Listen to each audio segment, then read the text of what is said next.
이현수는 매일 아침 7시 30분 정각에 집을 나섰다. 중견 IT 기업 디지털아이즈에서 백엔드 개발자로 일한 지 벌써 8년째였다. 새 아이의 아버지로서 그는 늘 가정과 일 사이에서 균형을 맞추려 애썼지만 솔직히 말하면 그 무게는 대부분 아내의 어깨에 걸려 있었다. 서윤아는 지역 사회에서 모범적인 교사로 불릴 만큼 성실하고 따뜻한 이미지로 통했다. 20년 경력의 초등학교 교사인 그녀는 아침 일찍 집을 나서 밤늦게 돌아와서도 아이들 숙제를 챙기고 집안일을 완벽하게 해냈다. 학부모들은 윤아 선생님 같은 분이 우리 아이 담임이어서 얼마나 다행인지 모르겠어요 라며 입을 모았고, 동료 교사들은 그녀의 수업 준비와 학생 관리 능력을 부러워했다. 시부모조차 며느리를 가족의 기둥이라 여기며 현수야, 너는 정말 복받은 놈이다라고 말하곤 했다. 현수 역시 그런 아내가 자랑스러웠다. 윤아는 첫째 민준이의 축구 연습 일정을 꼼꼼히 관리하고 둘째 서연이의 피아노 발표회 준비를 도우며 막내 다은이의 유치원 준비물까지 하나도 빠뜨리지 않았다. 그녀는 마치 여러 개의 시계를 동시에 돌리는 기계처럼 정확하고 효율적이었다. 하지만 그 완벽한 일상에 첫 번째 균열이 생긴 것은 지난주 목요일 오후였다. 현수는 회사 로비에서 커피를 마시며 다음 회의 자료를 점검하고 있었다. 그때 정장을 입은 중년 남자가 다가와 조심스럽게 말을 걸었다. 혹시 이현수 씨 맞으신가요? 네, 그런데 누구시죠? 남자는 잠시 망설이더니 명함을 건넸다. 사설 탐정이었다. 제가 다른 사건을 조사하던 중에 우연히 알게 된 사실인데요. 당신 아내분에 대해 꼭 알아야 할 사실이 있습니다. 현수의 심장이 빨라졌다. 무슨 말씀이신지. 여기서는 곤란하고 시간 되실 때 따로 만나서 이야기하면 좋겠습니다. 이건 단순히 넘어갈 일이 아닙니다. 탐정은 자신의 전화번호가 적힌 쪽지를 건네고 사라졌다. 현수는 그 쪽지를 주머니에 넣고는 나머지 오후를 멍하니 보냈다. 집에 돌아와서도 평소처럼 오늘 어땠어? 라고 묻는 윤아의 밝은 미소가 왠지 어색하게 느껴졌다. 그날 밤 현수는 잠들지 못하고 천장을 바라보며 생각했다. 완벽해 보이는 아내, 모든 이들이 부러워하는 가정. 과연 그 이면에는 무엇이 숨겨져 있는 것일까? 처음 며칠은 그 탐정의 말을 터무니없는 이야기라 치부하려 했다. 현수는 쪽지를 책상 서랍 깊숙이 밀어넣고 일상을 유지하려 애썼다. 하지만 인간의 마음이란 참 이상한 것이어서 일단 의심의 씨앗이 뿌려지면 평범했던 모든 것들이 새로운 시각으로 보이기 시작했다. 윤아는 여전히 완벽했다. 아침 6시에 일어나 도시락 3개를 정성스럽게 싸고 아이들을 깨워 학교와 유치원에 보낸 후 자신도 출근했다. 오후 4시쯤 수업이 끝나면 방과 후 학생들을 돌보거나 업무를 마저 처리한다며 늦게 집에 돌아왔다. 저녁에는 아이들 숙제를 도와주고 빨래를 개고 내일 준비까지 완료했다. 그야말로 슈퍼맘이자 완벽한 아내였다. 하지만 현수는 점차 아내의 행동에서 미묘한 불일치들을 발견하기 시작했다. 첫 번째는 시간이었다. 윤아가 말하는 방과 후 학생 상담 시간이 일정하지 않았다. 어떤 날은 5시에 집에 오고 어떤 날은 7시가 넘어서야 돌아왔다. 그런데 상담받는 학생들이 매일 달라진다는 것은 이상하지 않을까? 두 번째는 향기였다. 윤아는 평소 은은한 라벤더 향의 핸드크림을 즐겨 사용했다. 그런데 요즘 들어 집에 돌아올 때면 낯선 향수 냄새가 미묘하게 섞여 있었다. 달콤하면서도 관능적인, 그녀가 절대 선택하지 않을 법한 종류의 향이었다. 세 번째는 가방 속 물건들이었다. 어느 날 저녁 윤아가 샤워를 하는 동안 현수는 우연히 그녀의 가방을 보게 되었다. 학생 지도를 위한 자료들 사이에 묘하게도 작은 세면도구 파우치가 들어있었다. 칫솔, 치약, 그리고 여분의 속옷까지. 왜 학교에서 이런 것들이 필요할까? 네 번째는 휴대폰 사용 패턴이었다. 윤아는 예전에 휴대폰을 테이블 위에 아무렇게나 놓아두곤 했는데 최근에는 항상 화면을 뒤집어 놓거나 자신의 손 닿는 곳에 두었다. 메시지가 오면 재빨리 확인하고는 미소를 지었다가 곧 표정을 정리하곤 했다. 다섯 번째는 전화 통화였다. 현수가 사무실에서 집으로 전화를 걸면 윤아는 늘 지금 교실에서 아이들 상담 중이에요 라고 대답했다. 그런데 배경에서 들리는 소음이 이상했다. 분명 학교 교실 같은 소리였지만 너무나 일정하고 반복적이었다. 마치 녹음된 것 같은 느낌이 들었다. 가장 결정적이었던 것은 지난 화요일의 일이었다. 현수는 갑작스런 회의 취소로 평소보다 일찍 집에 돌아왔다. 그런데 유나는 아직 집에 없었다. 6시가 넘어서야 들어온 그녀는 평소와 달리 약간 헐떡이며 오늘 상담이 길어져서라고 말했다. 그런데 그녀의 머리카락이 평소보다 조금 헝클어져 있었고 블라우스의 단추 하나가 잘못 끼워져 있었다. 현수의 마음속에는 혹시? 라는 의심이 점점 커졌다. 20년을 함께 산 아내, 세 아이의 어머니, 모든 사람이 존경하는 교사. 하지만 혹시 그 완벽한 가면 뒤에 자신이 모르는 다른 얼굴이 숨어 있는 것은 아닐까? 현수는 서랍에서 그 탐정의 쪽지를 다시 꺼내 들여다보았다. 더 이상 견딜 수 없었다. 현수는 결국 그 탐정에게 전화를 걸었고 목요일 오후에 만나기로 약속했다. 하지만 정작 탐정을 만나기 전에 그는 스스로 진실을 확인하고 싶었다. 그래야 그 탐정의 말이 사실인지 거짓인지 판단할 수 있을 것 같았다. 수요일 오후 현수는 상사에게 개인적인 일이 있다며 조퇴를 신청했다. 오후 3시 그는 유나의 학교 근처에 차를 세우고 기다렸다.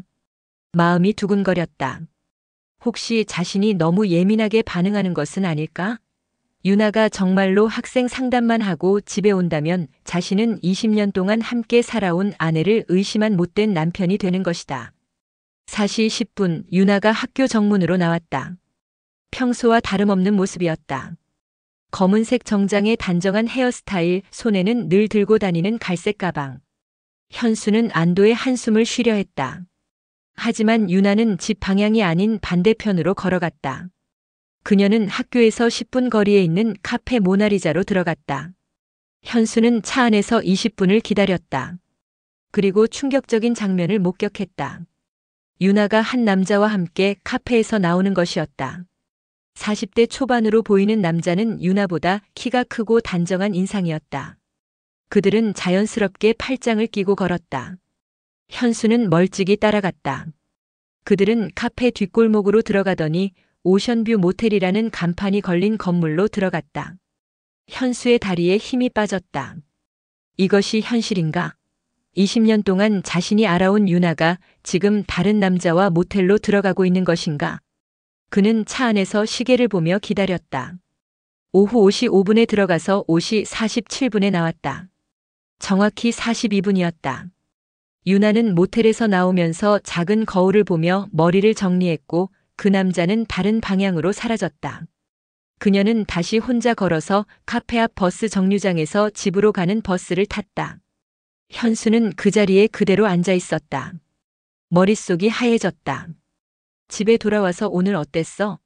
라고 묻는 유나의 목소리가 들렸지만 대답할 수 없었다. 그녀는 평소와 똑같았다.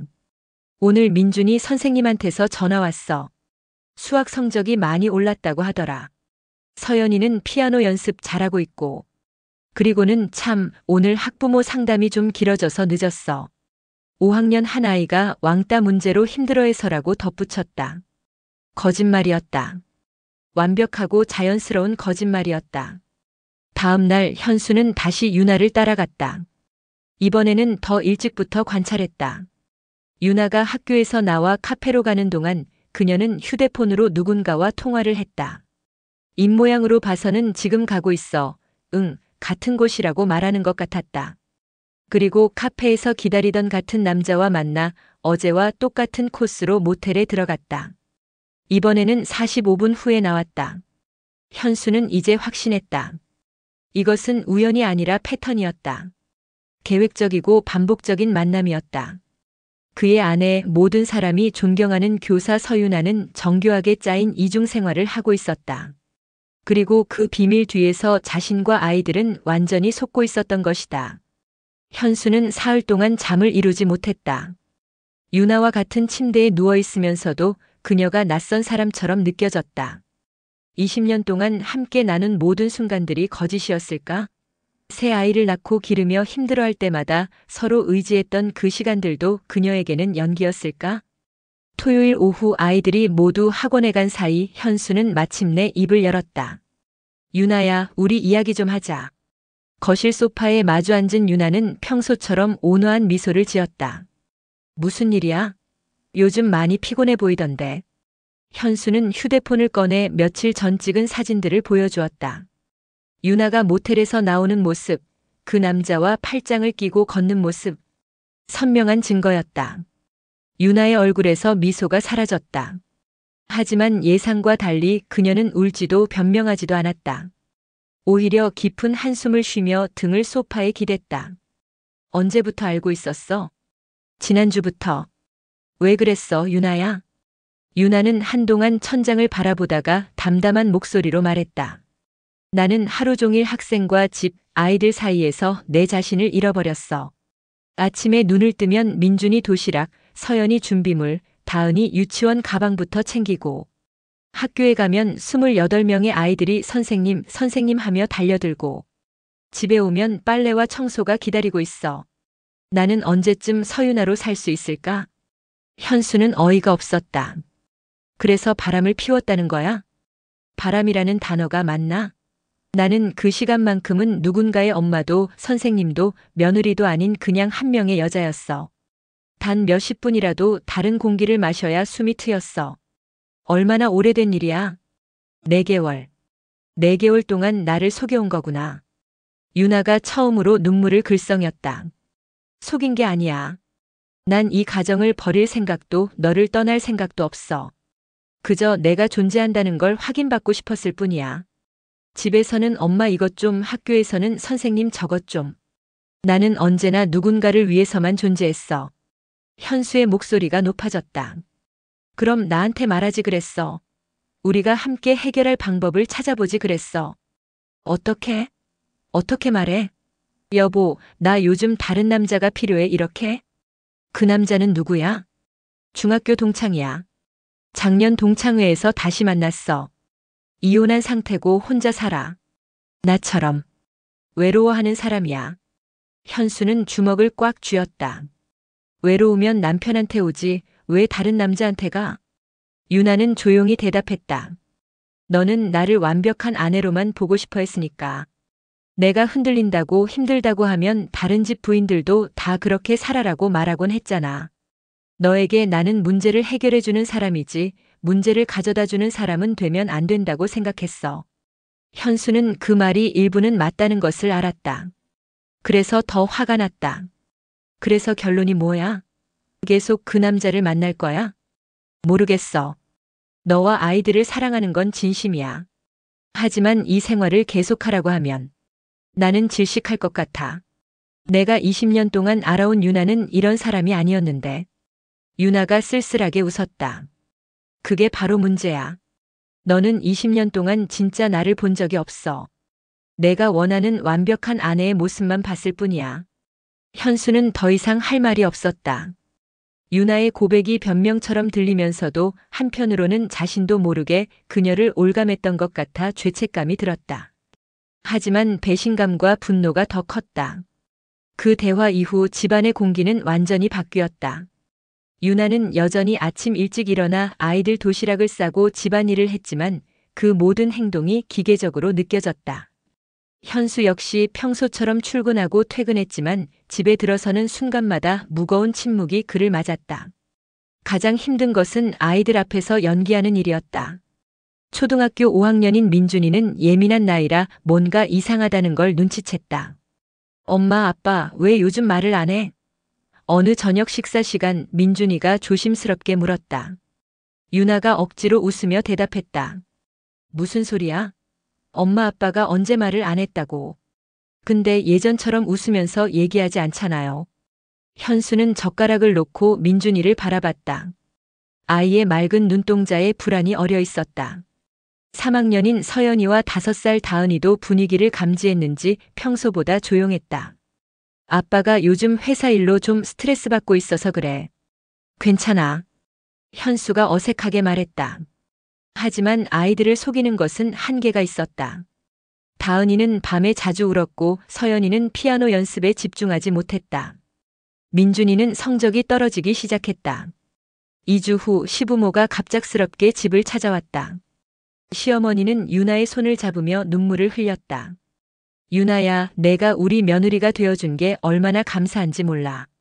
현수 저 녀석이 너 같은 여자를 또 어디서 찾겠니?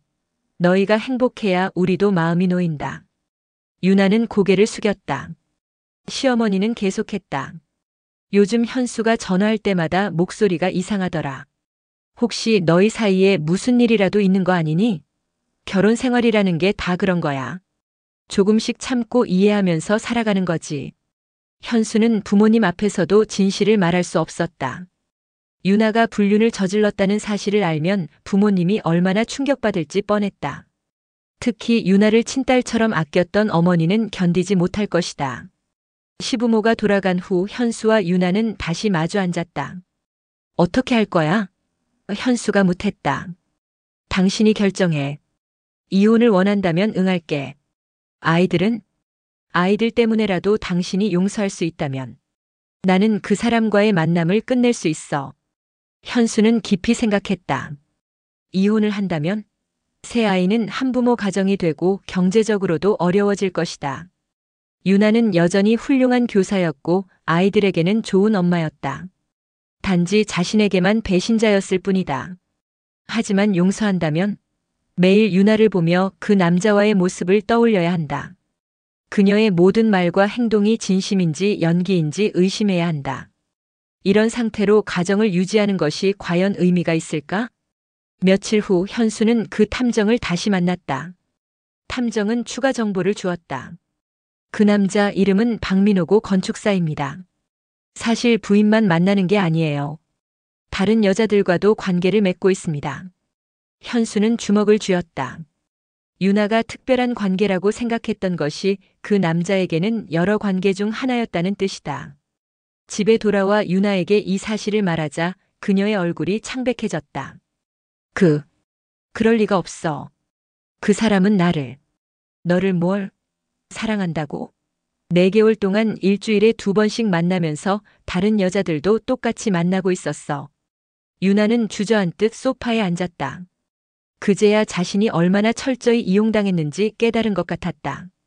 미안해. 정말 미안해, 현수야. 현수는 창밖을 바라봤다. 아이들이 학교에서 돌아오는 시간이었다. 곧 현관문이 열리고 엄마 아빠 왔어요. 라는 밝은 목소리가 들릴 것이다. 그 순간이 오면 또다시 가면을 써야 한다. 과연 언제까지 이런 생활이 가능할까? 현수는 여전히 답을 찾지 못하고 있었다.